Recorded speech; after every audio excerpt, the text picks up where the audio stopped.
Hello, xin chào tất cả các bạn. Chào mừng các bạn đã quay trở lại với kênh YouTube của Think Pro. Và chúng ta lại cùng đến với chuyên mục hàng tuần, đó chính là sale sốc mua thần tốc. Và cụ thể ngày hôm nay thì chúng ta sẽ có sale sốc những sản phẩm nào và chi tiết ra làm sao thì các bạn hãy nhớ theo dõi hết video ngày hôm nay cùng nhá. Và các sản phẩm này thì đương nhiên rồi đang được bán tại cửa hàng Think Pro với mức giá rất ưu đãi và hợp lý. Link tham khảo thì mình sẽ để ở phía bên dưới video. Và các bạn ơi, các bạn đã sẵn sàng chưa? Chúng ta hãy cùng đi thôi. Ok, chương trình đầu tiên của chúng ta ngày hôm nay đó chính là cổng chuyển Hyper. Đối với Hyper thì các bạn có thể thấy được rằng là đây là một sản phẩm với xuất xứ từ Mỹ. Và đương nhiên rồi, khi mà chúng ta nghe được một cái sự uy tín, một cái sự tin tưởng như thế thì sử dụng một cái sản phẩm như vậy nó cũng là một cái điều rất dễ hiểu rồi, đúng không? Hub chuyển Hyper thì sẽ có hai chương trình khuyến mãi dành cho các bạn. Nếu như các bạn mua hub chuyển này thông thường thì các bạn sẽ được giảm giá 15% trừ trực tiếp vào giá bán. Còn nếu như các bạn mua kèm laptop, ví dụ như là MacBook chẳng hạn, thì các bạn sẽ được giảm giá lên đến 35%. Và hiện tại thì mức giá của sản phẩm này đang là 890.000. Và nếu như chiết khấu đi thì nó sẽ toàn khoảng còn là 700.000 đối với 15%. Còn bên cạnh đó nữa thì các bạn sẽ có khoảng tầm 500 đến 600.000 nếu mà các bạn được giảm giá khoảng 35%.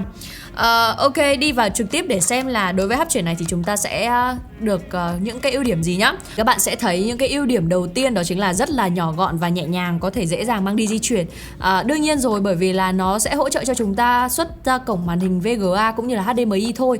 Nếu như các bạn muốn đa dạng cổng kết nối hơn thì chắc là chúng ta sẽ cần phải một cái thiết kế nó to hơn một chút, nó đồ sộ hơn một chút để có thể đáp ứng đủ những cái cổng chuyển mà các bạn mong muốn. Một cái thiết kế bên ngoài với một cái màu xám rất là đẹp và đặc trưng.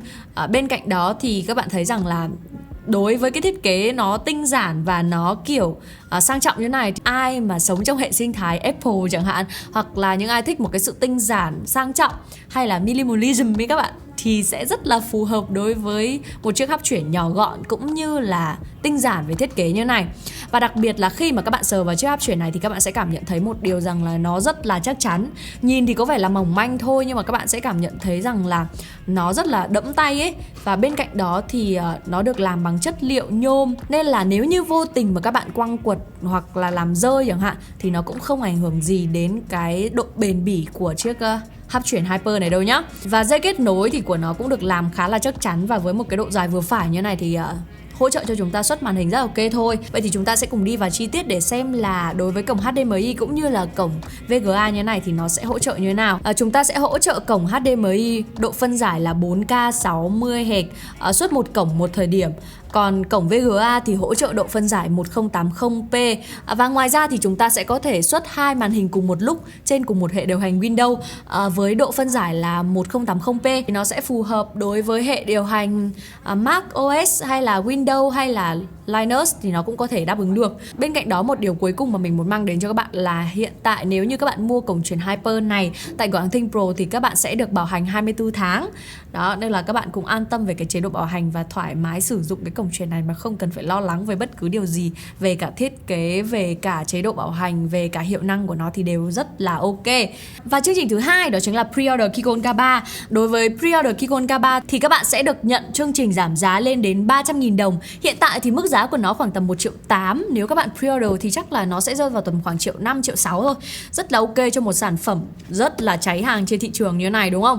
Bên cạnh đó thì nếu như các bạn pre-order tại cửa hàng Think Pro thì các bạn sẽ được nhận thêm rất nhiều ưu đãi. Cơ bản đó chính là tặng móc chìa khóa này, hay bên cạnh đó là 1 năm vệ sinh máy cũng như là tra keo miễn phí. Ngoài ra thì đối với 5 bạn đầu tiên pre-order thì sẽ được nhận một chiếc áo dạo bước công nghệ trị giá 400.000 đồng. Chúng ta hãy cùng vào đặc điểm cũng như là một số những cái điểm nổi bật dành cho Keycon K3 nhé. Đối với Keycon K3 thì mình sẽ nói một số những cái điểm cơ bản. Đầu tiên đó chính là nó sử dụng bàn phím low profile. Khi mà sử dụng bàn phím low profile như thế này thì chúng ta sẽ thấy có khá những cái ưu điểm và bên cạnh đó thì cũng có nhược điểm.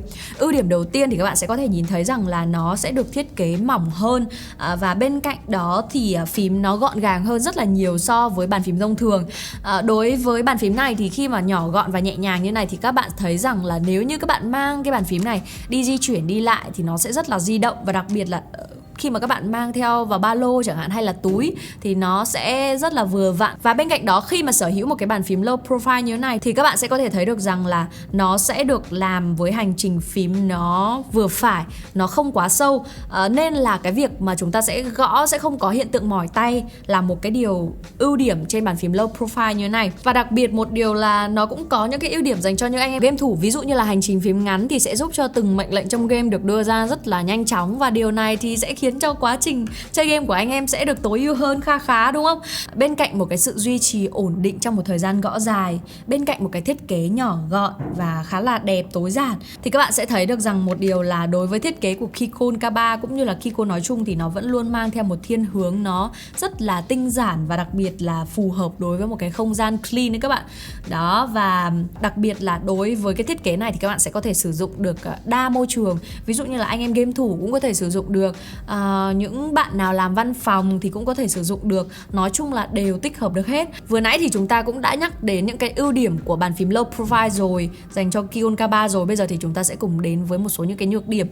Đầu tiên đó chính là đối với khi mà các bạn sử dụng bàn phím low profile thì các bạn sẽ thấy được một điều rằng là hành trình phím nó hơi ngắn hơn một chút.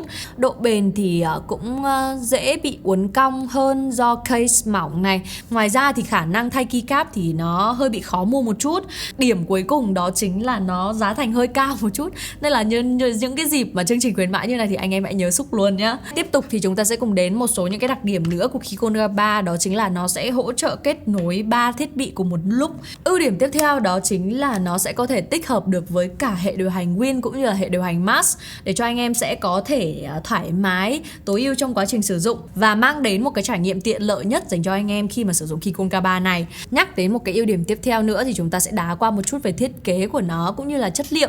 Thì đối với chất liệu phím thì nó được làm bằng chất liệu nhựa ABS. Bên cạnh đó thì khung phím thì được làm bằng chất liệu nhôm, nên là cái việc mà bền bỉ và ổn định cũng là một cái điều dễ hiểu. Và đặc biệt là đối với một cái chất liệu như thế này thì nó sẽ mang đến một cái cân nặng rất là vừa phải, nhẹ nhàng dành cho những ai thích một cái sự di động. Keychron K3 thì mang trên mình 84 phím cùng với đó là 15 chế độ sRGB.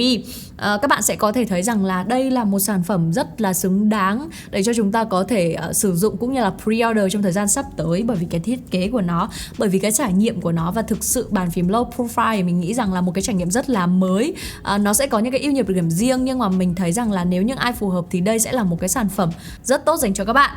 Và ok, sản phẩm này như mình nói ban đầu thì chương trình khuyến mãi của nó đang rất hấp dẫn và kéo dài đến tháng 6, nên là link pre-order giảm giá cũng như là nhận chương trình khuyến mãi thì mình sẽ để phía bên dưới để cho anh em có thể pre-order chiếc Keychron K3 này nhá. Ok, ngày hôm nay thì mình đã mang đến cho các bạn 2 chương trình ưu đãi sốc của Think Pro rồi. Và các bạn nghĩ sao về cả 2 chương trình này, về hấp chuyển Hyper hay là về pre-order Keychron K3 thì các bạn hãy nhớ bình luận ở phía bên dưới video. Và nếu các bạn thấy hay thì đừng quên like, share, subscribe kênh YouTube của Think Pro cũng như là like fanpage của Think Pro nhé. Bye bye.